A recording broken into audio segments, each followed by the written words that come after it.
Lalu rezeki itu apa? Apakah rezeki itu uang? Apakah rezeki itu kekuasaan? Apakah rezeki itu istri?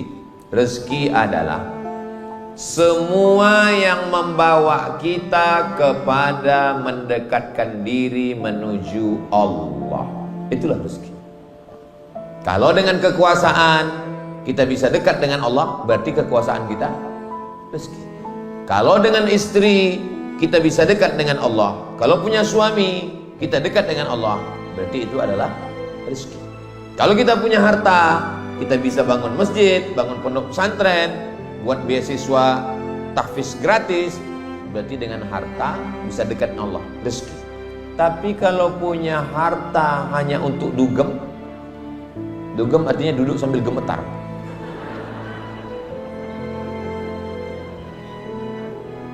Kalau dengan punya pasangan hanya sekedar untuk mabuk bareng, itu bini kau. Iya, di mana kalian jumpa? Kami sama-sama sakau kemarin. Itu bukan rezeki. Itu apa namanya? Istidraj. Tolong luruskan cara berpikir. Makanya tadi saya tanya, sudah makan siang atau belum? Karena ini tema agak berat sedikit. Kira-kira yang saya sampaikan bisa dipahami? Oke, kalau gitu kita ulang sekali lagi. Saya kalau ngajar di kelas dulu di kampus, saya tanya mahasiswa, paham? Tidak Pak, ulang 2 kali. Paham? Tidak Pak, ulang 3 kali. Udah 3 kali ulang, aku bilang, kalau ku lanjutkan ini 2 gendangnya. Kalau tak aku gila, kau gila, aku bilang.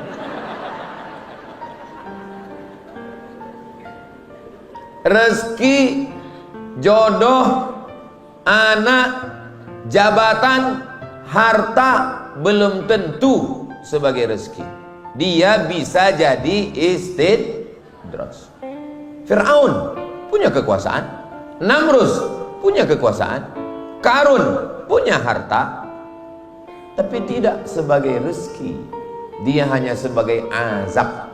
Semakin banyak, semakin hebat, dia hanyalah sebagai azab. Lalu yang disebut dengan rezeki itu apa? Semua yang mendekatkan kita kepada Allah, maka itu disebut sebagai rezeki. Kira-kira udah jelas? Jamaah ini antara paham dengan takut ini kedengar.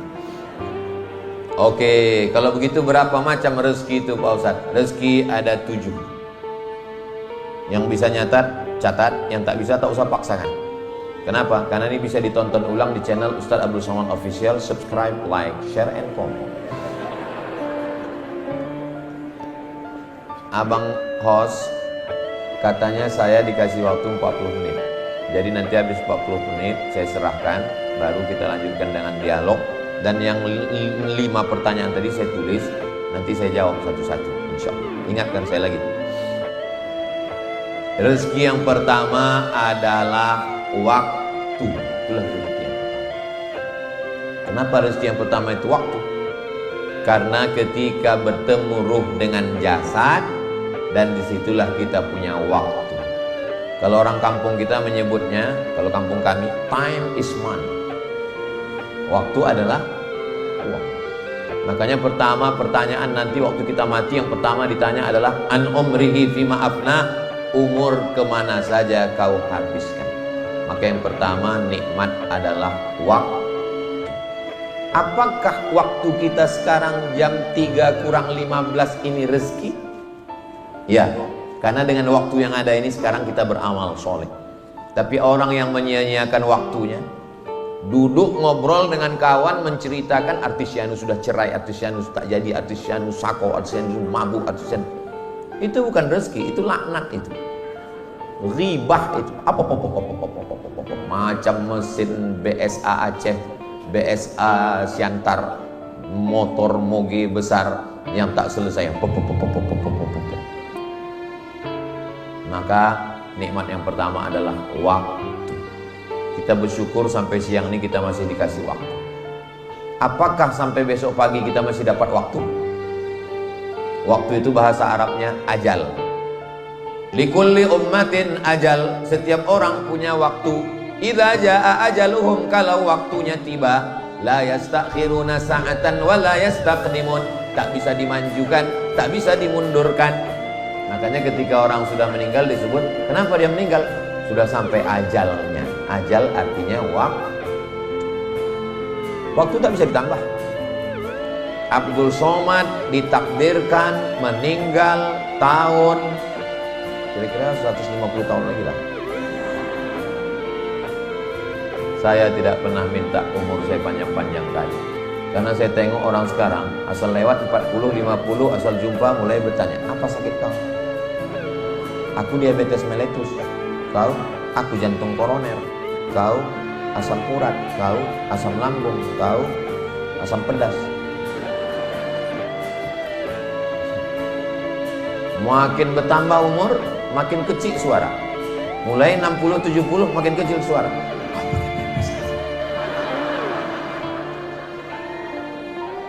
Ustadz nih kayaknya nyindir-nyindir aku nih. Kunci dengar ceramah Ustadz Somad, kuncinya satu, jangan tersinggung. Ada beberapa jamaah tersinggung, pulang, meninggal.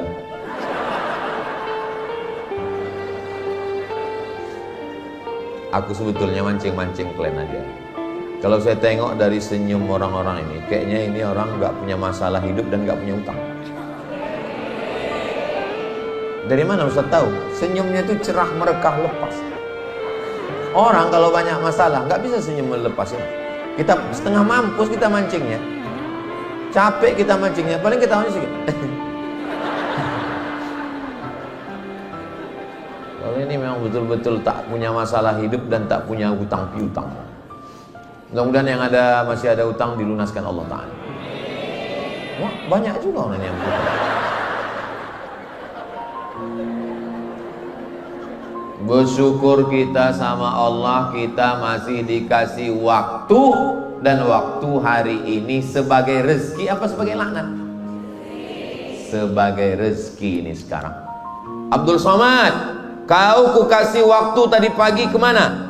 Pagi tadi pengajian di sini bersama tokoh-tokoh masyarakat membahas tentang wakaf sodakoh membangun Zayan Insani Sejahtera. Abdul Somad, siang tadi kukasih kau waktu untuk apa? Siang tadi aku berkumpul, katanya jamaahnya mau diundang semua milenial, rupanya yang hadir kolonial. Ustaz Somad, nanti kita buat acara lebih 1000 orang, anak muda semua. Pas ku tengok tua-tua orang.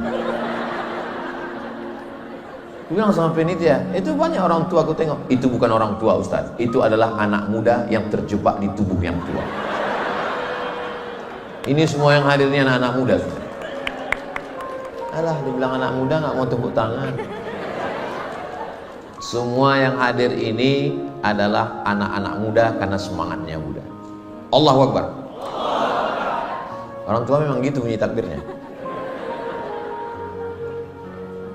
Nah, betapa banyak orang kalau sudah sampai masanya tak ada lagi waktu. Kapan itu? Di ruang ICU. Apa pula kalian bilang ICU? Memang ICU tulisan di situ. Siapa yang bilang itu ICU? Bohong. ICU tulisannya. Bohong. Kenapa ditulis di situ ICU? Karena memang ruangan itu hanya bisa dilihat dari luar, dari dalam keluar tak bisa. Judulnya kalau bahasa kampung kita, ICU you don't see me. Aku ison delok sampean, sampean ora ison delok aku. Saudaraku yang dimuliakan Allah Subhanahu wa taala, bersyukur kita masih punya waktu. Waktu saya untuk Medan, Sumatera Utara 1 tahun 4 hari. Saya datang ke Sumatera Utara ini hanya 4 hari. Datang hari Jumat, hari ini hari Sabtu, besok hari Ahad, hari Senin saya pulang.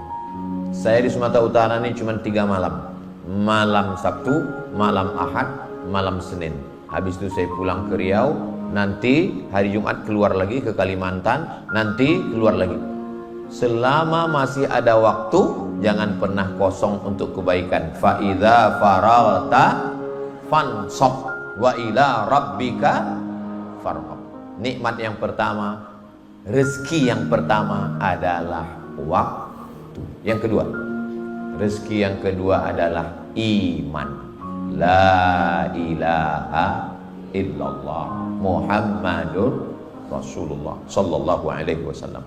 Apakah semua orang dapat rezeki iman? Tidak. Innaka lan tahdi man ahbabta, kau tidak bisa memberikan hidayah kepada orang yang kau sayangi, kau cintai. Walakinnallaha yahdi man yasha. Allah memberikan hidayah kepada siapa yang Dia kehendaki. Makanya nikmat yang besar ini kita syukuri. Alhamdulillahi rabbil alamin. Nikmat terbesar adalah nikmat iman.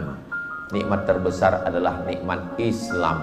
Ini rezeki. Karena dengan nikmat iman inilah kita mendekatkan diri kepada Allah.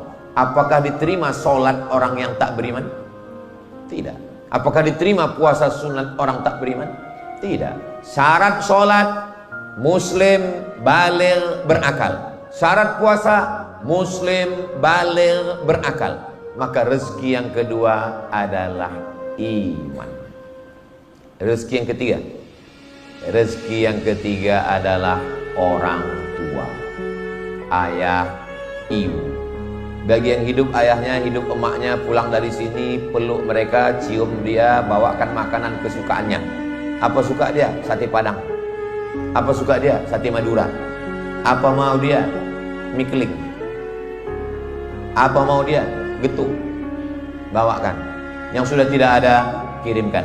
Untuk semua almarhumah emak, almarhum ayah kita yang sudah mendahului kita, Al-Fatihah. A'udzubillahi minasyaitonir rajim. Bismillahirrahmanirrahim. Alhamdulillahirabbil alamin arrahmanir rahim maliki yaumiddin. Iyyaka na'budu wa iyyaka nasta'in. Shiratal mustaqim. Shiratal ladzina an'amta 'alaihim ghairil maghdubi 'alaihim waladdallin. Amin. Aku enggak masuk akal kaji Ustaz Somad itu. Masa dibilangnya emak sama ayah rezeki? Iyalah, kau tidak menganggapnya rezeki karena dari kecil kau buka mata ada emak. Kau buka mata ada ayah. Bagaimana dengan penderitaan orang yang tiba-tiba bangun pagi, Ustadz buka pintu, di depan rumahnya ada kardus, rupanya dicampakkan orang, sampai anak itu pun takut pakai binti kardus. Dari sejak lahir tak kenal emak, tak kenal ayah, padahal ada emak ayahnya, tapi dicampakkan. Kita masih sempat dapat belayan kasih sayang ibu dan ayah. Oh, bersyukur nikmat. Cuman kadang kita tidak mensyukuri nikmat ketika dia masih ada. Ketika dia sudah tidak ada, barulah kita bersyukur. Tak usahlah jauh-jauh, tak usahlah emak, tak usahlah ayah, kelingking aja. Kelingking ini kita nggak nganggapnya nikmat, tapi coba pas kelingking ini dua-dua luka, hidung gatal, takkan ini masuk besar kayak lubangnya. Nikmat pertama adalah waktu. Nikmat kedua, rezeki pertama waktu. Rezeki yang kedua adalah iman. Rezeki yang ketiga adalah orang tua. Rezeki yang keempat adalah pasangan hidup. Pasangan hidup itu rezeki. Kapan pasangan hidup itu jadi rezeki? Ketika dengan pasangan hidup itu kita dekat kepada Allah. Itulah rezeki. Tak semua orang dapat rezeki, walaupun dia belaki, walaupun dia berbini, tak semua dapat rezeki.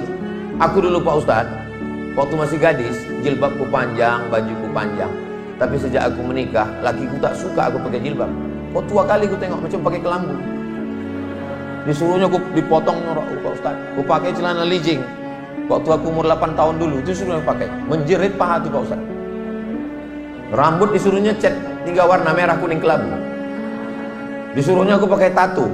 Udah laku hitam bertato pula. Itu bukan rezeki namanya. Terus laki begitu, laki apa? Genderuwo. Aku dulu Pak Ustadz tamat pesantren Pak Ustadz. Ayahku baik, emakku baik, tak boleh aku makan haram.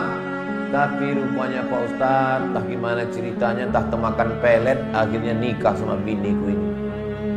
Makan haram aja aku dikasihnya Pak Ustadz. Dia kalau tak makan mie lemak babi tak berselera Pak Ustadz. Itu bukan rezeki namanya. Itu apa? Mak lampir.